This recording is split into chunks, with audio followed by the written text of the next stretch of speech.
Hello everybody and welcome to another action-packed version of Wine Library TV. Today we're going to be tackling a very interesting topic, screw tops. But then we'll go into New Zealand and Marlborough even further. So, before I get into the wines, let's talk about screw tops. A lot of people have been talking about it. 4 out of today's 5 wines are screw top. The Southern Hemisphere wines have really jumped onto the bandwagon much quicker than anywhere else in the world. When I was in Australia 2 years ago, I noticed a lot of screw tops, way before that we started having the integration here in the US. I am a huge fan of screw tops. A lot of people don't like them because they're snotty, snobby, and just don't understand. So let's tackle it. Sure, a cork is much more profound than a piece of plastic or foil or aluminum. But the reality is this cork right here can get tainted and bring bacteria into the wine and spoil a wine. And almost on so many levels, it does. And so people, when they judge wines, don't realize they may not have the perfect cuvee of that exact wine because the cork tainted it. And your flavor of that type of wine or that winery's wine is forever jaded. A huge fear for winemakers and wineries. This, on the other hand, doesn't do anything. It's just good old-fashioned screw top. It's easy to open. You know, I don't think the corkscrew industry is all that happy about screw tops, but the reality is it keeps it fresh and it doesn't hurt the wine at all, and you get exactly what the winemaker and the winery intended you to get. I'm a big fan. I totally understand why people don't like it, but you know what? I'm just not that pretentious. The reality is that this is the way to go. It's the future. I predict in 5 to 7 years, 80% of wine will be between some sort of closure, probably the screw top. The cork is going to go away.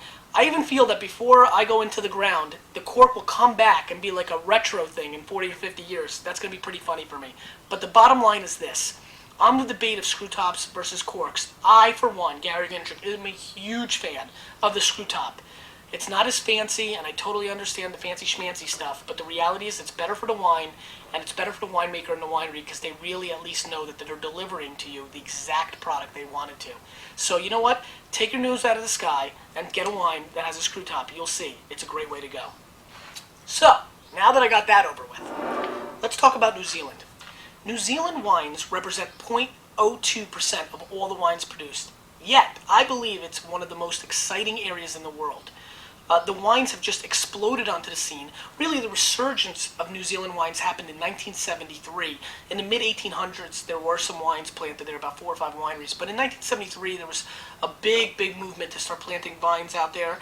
And by 1990 or so, they started really hitting their stride. And then after a big score in the Wine Spectator for cloudy-based Sauvignon Blanc, New Zealand really made its presence in the United States. The Cloudy Bay scored 94 points. Everybody was looking for it. I remember this was like the mid-90s, 94 vintage kind of sticks in my mind. I could be wrong. But the reality is that's when it really got its first break. Over the last 5 to 7 years, we've really seen an increase in sales. And I'm a big fan of New Zealand Sauvignon Blancs. They really deliver for the price. And that's always what I talk about. Whether we're going to do a $75 Egelhof cab like yesterday, or if we're going to do $8 to $10 wines, I'm always looking for things that over-deliver on the price. Without really babbling too much, and I'll throw out some other fun facts as we go along, let's get into the first wine. 2005 Babich Sauvignon Blanc. Babich is very popular, very well known. It's gotten great scores in the past. I believe that this is a 90-point wine from Spectator or somebody of that nature. Great acidity and complexity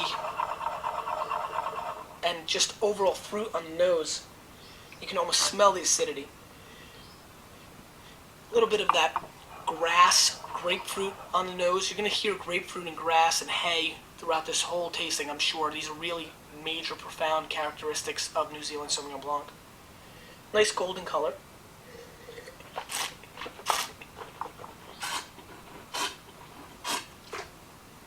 Great acidity, nice melon and honey flavors. A little short on the finish, but a nice wine. Not bad, nice wine.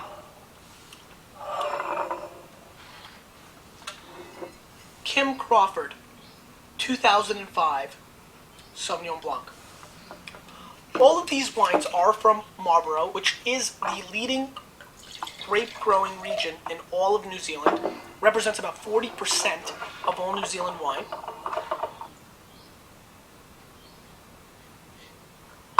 There are about 9 to 10,000 hectares planted in Marlborough.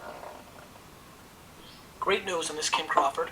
A little bit of a honeydew, apple, fig. Really nice and complex. Much more color, almost Chardonnay, golden color.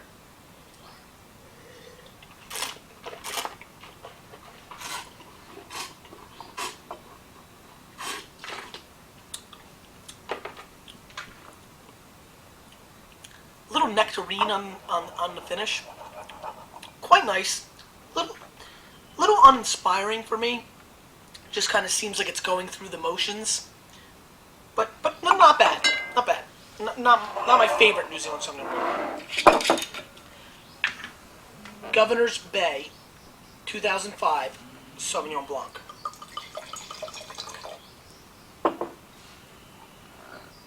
Nice color.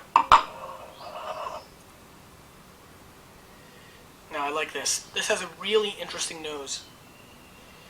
A little bit of vanilla mixed with citrus fruit. With a little bit of stone. Almost like if you dropped a Jolly Rancher on the ground, on the sidewalk, picked it back up and got that taste, you get the fruit, but you also get a little rock, a little of that bluestone, a little cement.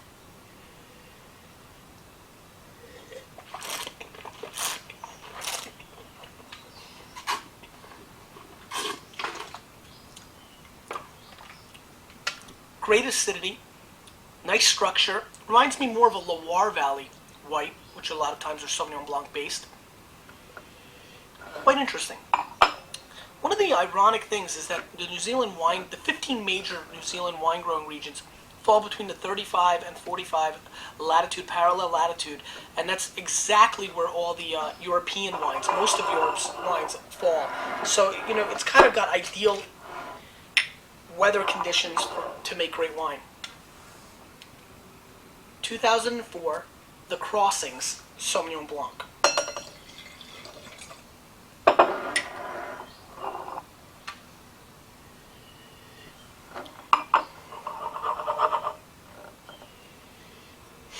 Alright. Smells like horseradish. So, even though that might not sound so appealing, I adore this. It smells like horseradish mixed with celery with some grapes on top. Now, I know that doesn't sound all that appealing, but this is a very profound and interesting nose. This, to me, will get a lot of the wine geeks pumped up. This is a very interesting wine. Wow. This is the kind of wine that I would be very careful in recommending because this is not for everybody. This is not the citrus or the pineapple or the grapefruit.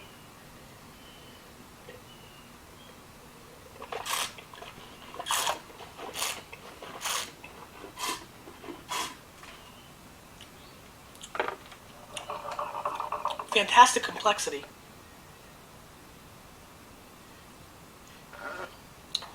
A little bit of apricot, tangerine on the finish. Really starts vegetable, but kind of finishes fruit, if that makes any sense. I like this wine. This is the kind of wine that I would recommend to somebody that's drank a lot of wine and understands wine. I don't know if I would give this to a beginner, but for a beginner, this would be an ideal wine to try because it's very, very different. Maybe try the Crossings with the Babich. You're getting two very different styles.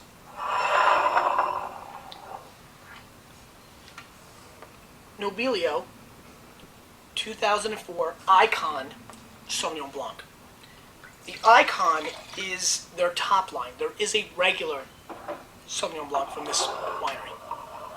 Now this, I said this was Chardonnay. This is almost, if in the glass, I would think this is Chardonnay.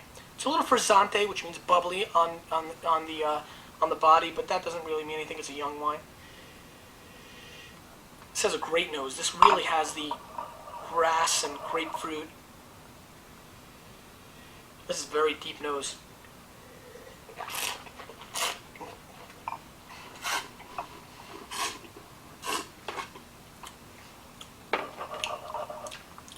This is an inspiring effort.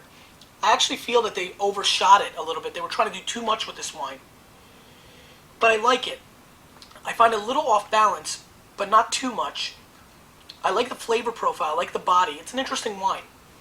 You know, Marlborough is considered the gourmet province of New Zealand. That's because really, if you live there, you can drink the wines, eat the food, all the fruits and vegetables that are grown there. It's a very interesting place if you've never been. I would tell you that these wines are all very impressive to me, all for different reasons. They're all quite different, which makes wine so interesting. I mean, we've had 5 New Zealand $8 to $15 Sauvignon Blancs here, all from the same area. Not one tastes similar, which pretty much wraps up what I always scream, which is try different wines, people. If you like Napa Cab, don't just think the one you have tastes like the other one. They're all different. Let's rank them. For me, and this time I'm going to say for me because I don't think this would be the way I would go otherwise. For me, I am going to go in this direction. The Crossings was just way too interesting for me to pass on. I just love the quality and the complexity and just the almost terroir flavors that are exploding throughout the bottle. The Governor's Bay is very complex and rich, and really the wine that probably, if I was doing this for the people, I would probably go more in this direction. The Babich was quite nice. Again, the Kim Crawford and the Nobby Leo are nice wines. I don't have anything against them. I would be more than happy to recommend them if all 3 of these other wines were sold out. I really enjoyed this conversation about New Zealand today, and Marlborough, and the Screw Top. I hope you did. We'll see you next time on Wine Library TV.